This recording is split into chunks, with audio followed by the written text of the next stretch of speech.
திருவாரூர் மாவட்டம் வலங்கைமான் அருகே வயல்வெளியில் மேய விடப்படும் வாத்துகளால் உடலில் அரிப்பு உள்ளிட்ட நோய்கள் ஏற்படுவதாக நடவு தொழிலில் ஈடுபடுவோர் குற்றம் சாட்டியுள்ளனர்.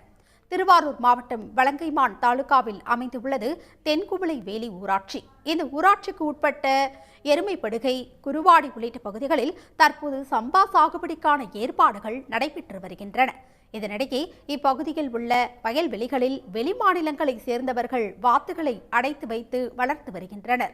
இந்த வாத்துகளை வயல்வெளியில் மேயவிடும் போது அவை இடும் எச்சங்களால் நடவு பணியில் ஈடுபடும் பெண்களுக்கு அரிப்பு உள்ளிட்ட தோல் நோய்கள் பரவுவதாக அப்பகுதி மக்கள் குற்றம் சாட்டி வருகின்றனர்.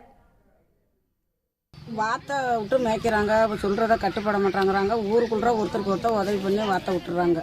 கை கால்லாம் அரிக்குது, ஜுரம் வருது. மாட்டாட்டுக்கு ரொம்ப ஒத்துக்க மாட்டேங்குது. ஆஸ்பத்திரி செலவுக்கு ஆஸ்பத்திரிக்கு போய்கிட்டு இருக்கோம். இல்லை, வயக்காட்டில் வாத்தை மேய்ச்சிட்டு இருக்காங்க. கடந்த 2 வருடமாக நாங்கள் வாத்து மேய்க்கணும் கட்டுமானத்தை வச்சுருக்கோம் கிராமத்தில். அதையும் மீறி வாத்து மேய்க்கிறதுனால களை எடுக்கிறது ஜனம் நடுவு சொன்னோம்லாம் கை கால் அரிப்பு ஜுரம் வந்துடுது. ஆடு மாடு மேய மாட்டேங்குது, அதுங்களுக்கு சீக்கு வந்துடுது. தயவு செஞ்சு இந்த வாத்து மேய்க்கிறது அதிகாரி பார்த்து இதை நிப்பாட்டணும். நாங்கள் எவ்வளோ சொல்லி கேட்க மாட்டேங்கிறாங்க.